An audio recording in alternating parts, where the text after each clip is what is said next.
Hola, mi nombre es América Mía Ortiz González y este es mi examen de segundo parcial.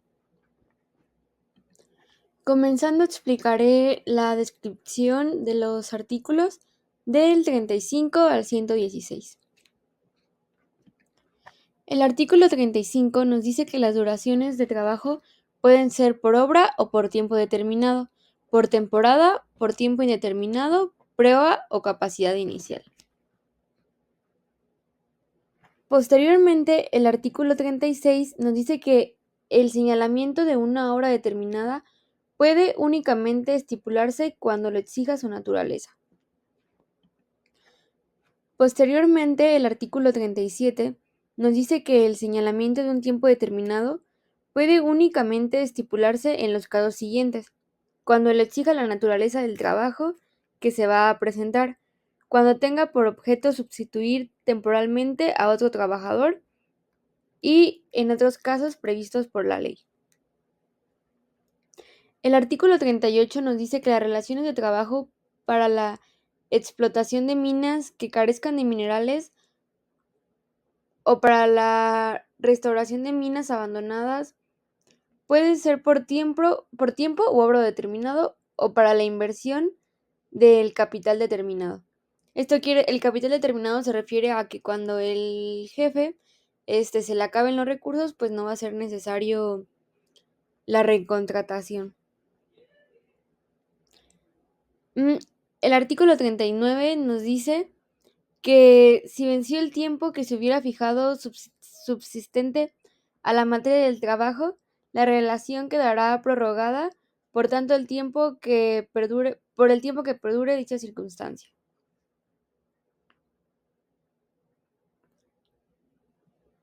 Posteriormente tenemos el artículo 40, el cual nos dice que los trabajadores en ningún caso estarán obligados a prestar sus servicios por más de un año.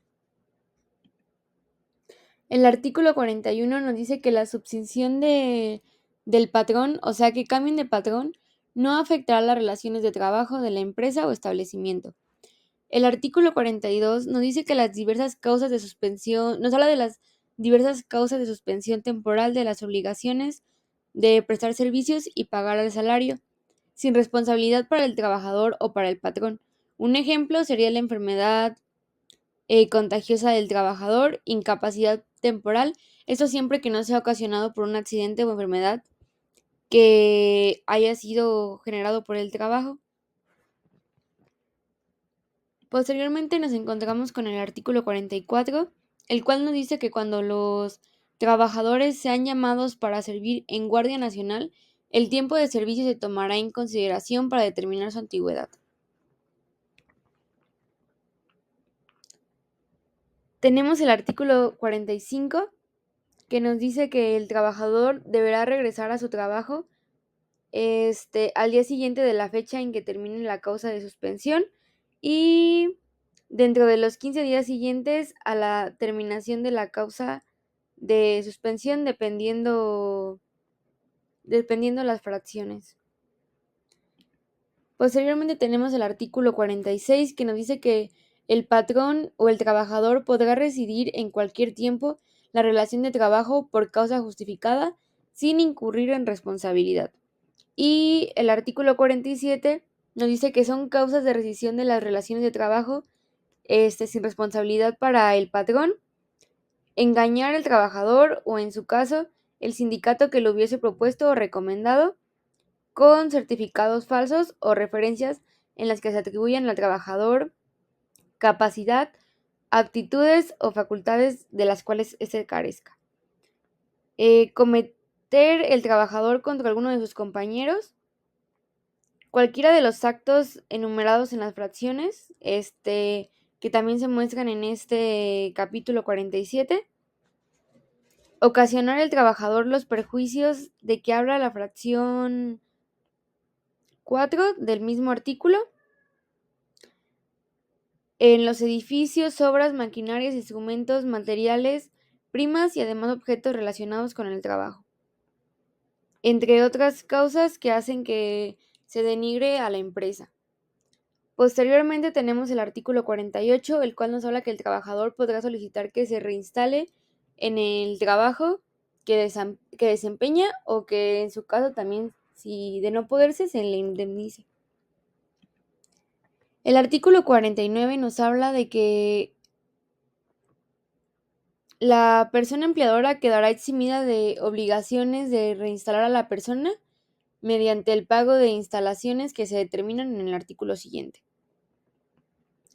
El artículo 50 nos habla de que las indemnizaciones a que se refiere el artículo 49 consistirán en que si la relación de trabajo fuere por tiempo determinado menor a un año, en una cantidad igual al importe de los salarios de la mitad del tiempo de servicios prestados.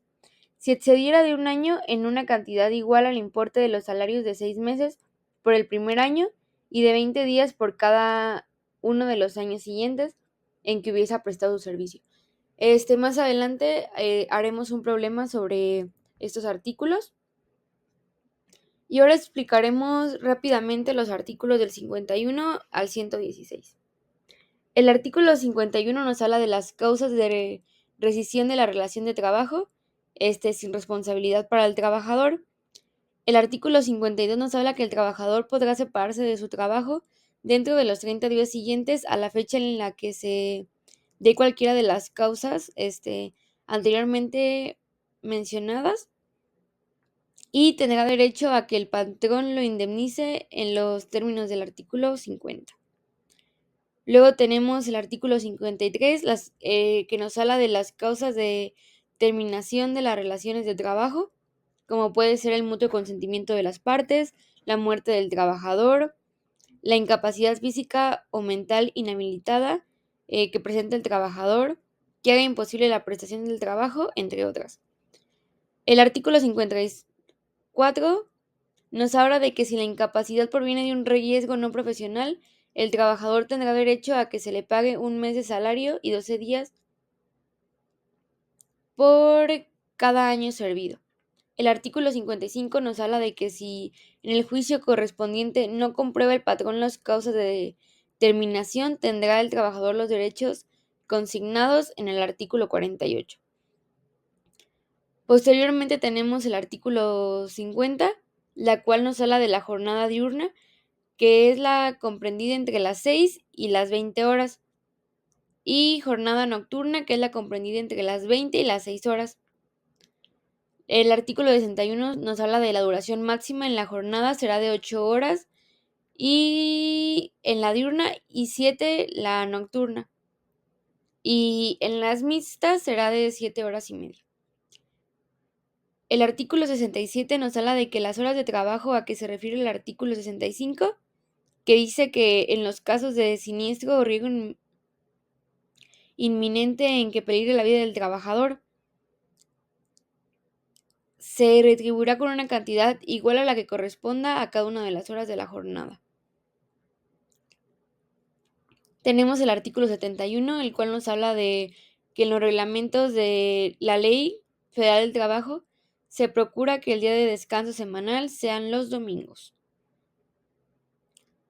El artículo 74, por ejemplo, nos habla de los días de descanso obligatorio, como es el 1 de enero, el primer lunes de febrero en conmemoración del 5 de febrero, el 10 de mayo, el 16 de septiembre, el 25 de diciembre, entre otras. En el capítulo 4 nos habla sobre las vacaciones, que los trabajadores tendrán derecho a una prima no menor de 25, por cierto, sobre los salarios que les corresponden durante el periodo de vacaciones. Sobre este artículo 80, más adelante tendremos también lo que sería el problema. El capítulo 5, que abarca desde el artículo 82 hasta el artículo 89, nos habla sobre el salario, el cual es la retribución que debe pagar el patrón al trabajador por su trabajo.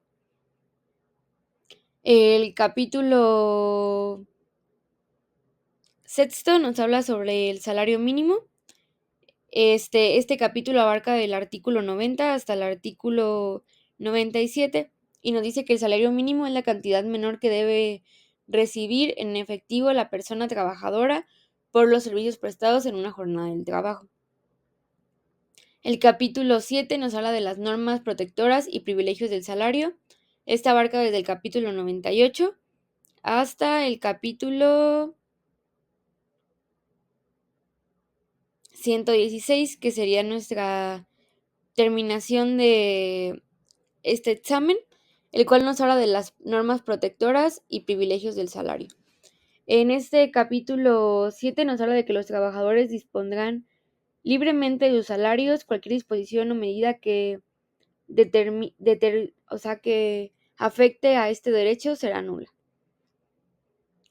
También nos dice que el derecho a percibir el salario es irrenunciable. Lo es igualmente derecho a percibir los salarios devengados. Ahora vamos con el problema, que abarca los artículos explicados anteriormente. Nuestro problema dice que Juan Pérez trabaja para la empresa de Soriana como administrador de mercancía en un horario de 10 de la mañana a 5 de la tarde, recibiendo un salario semanal de 7,500 pesos. Juan Pérez ingresó a trabajar el 4 de septiembre del 2021 por un contrato de tiempo indeterminado y el 4 de noviembre del 2022 fue despedido porque reclamó el tener una jornada laboral muy larga y pesada, ya que los días 27, 28 y 29 le hicieron doblar turno de 5 p.m. a 10 p.m. Además le exigieron trabajar en su día de descanso y debido a esto se lleva a un juicio el día 2 de diciembre del 2022 y se le condena al patrón a los siguientes pagos.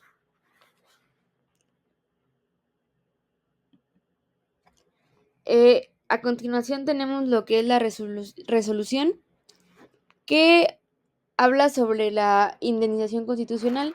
Esta la podemos encontrar en el artículo 48, la cual establece que en caso de despido injustificado, el trabajador tiene derecho a una indemnización equivalente a 90 días de salario. El cálculo se divide el salario semanal entre 7 para obtener el diario, o sea, el salario diario, y luego se multiplica por 90. En este caso nos da una cantidad de 96,428,57 pesos. Posteriormente tenemos el de salarios caídos, que también lo encontramos en el artículo 48. Además de la indemnización, el trabajador tiene derecho a recibir el pago de salarios caídos desde el despido hasta la resolución del juicio. En el cálculo se multiplica el salario diario por el número de días transcurridos desde el despido. Entonces serían 1071,42, que fue lo que nos salió anteriormente, por 28, lo cual nos da un total de 29,999,76 pesos. Luego tenemos los intereses en el artículo 48. También se calculan los intereses sobre la cantidad que se deba pagar al trabajador por salarios caídos. También son parte de la indemnización. El cálculo se calcula como un porcentaje sobre la cantidad adeudada, generalmente un 2% mensual. Y en esta es 1071,42 por 30 por 1,5 por 0,2 por 45, lo cual nos da una cantidad de 433,755 pesos. Luego tenemos la indemnización por no reinstalación. Esta se encuentra en el artículo 50, el cual nos dice que si el trabajador no es reinstalado, tiene derecho a una indemnización adicional que puede ser calculada con base en el tipo de servicio o como un múltiple de su salario. Se multiplica 20 días de salario por cada año de servicio. En este caso solo fue un año, por lo cual es 20 por 1071,42, lo que nos da una cantidad de 21,428,4. Luego tenemos el aguinaldo, el cual nos aparece en el artículo 87. Se calcula el aguinaldo proporcional a los días trabajados en el año, el cual serían 30 por 15 entre 365, nos da una cantidad de 1,2, el cual vamos a multiplicar por 1071,42 y nos da una cantidad de 1,285,704 pesos. Luego tenemos las horas extras que estaban en el artículo 68, el cual, para recordar, nos dice que establecen que las horas trabajadas fuera de la jornada laboral deberán pagarse una tasa mayor. Generalmente es a 1.5 veces el salario por hora. El cálculo se multiplica el número de horas trabajadas fuera de la jornada laboral, se pagan al 1.5, como ya antes era mencionado, el salario por hora. Para hacer eso tuvimos que hacer una división de lo que ganaba en el día, y lo íbamos a dividir entre las horas trabajadas, lo cual nos dio 153.06 por 15 del 1.5, nos da una cantidad de 2.295.9. Posteriormente tenemos el salario de días de descanso. Sale en el artículo 73. Establece que si un trabajador labora en su día de descanso, en este caso fueron 3, debe ser remunerado con el doble de su salario. Por eso aquí pusimos la cantidad de que gana al día, que es 1.071.42 por 2, que es el doble, y nos da una cantidad de 2.142.84. Luego tenemos las vacaciones, que aparecen en el artículo 76, el cual establece el derecho a un periodo vacacional, como ya antes lo mencionamos, y la forma de calcularlo: se multiplica el salario diario por el número de días de vacaciones, que es 18. Entonces es 1.071.42 por 18, nos da una cantidad de 19.278. Y por último tenemos la prima vacacional, que aparecía en el artículo 80. Esta decía que establece que los trabajadores tienen derecho a recibir una prima vacacional que debe ser al menos del 25% sobre el salario correspondiente a los días de vacaciones. El cálculo se toma el salario de los días de vacaciones y se multiplica por 25, en este caso pues un cuarto. Entonces es 19.978, que nos salió en la anterior cuenta entre 4, nos da un total de 4.819.5. Y así es como concluimos este tema. Muchas gracias por su atención.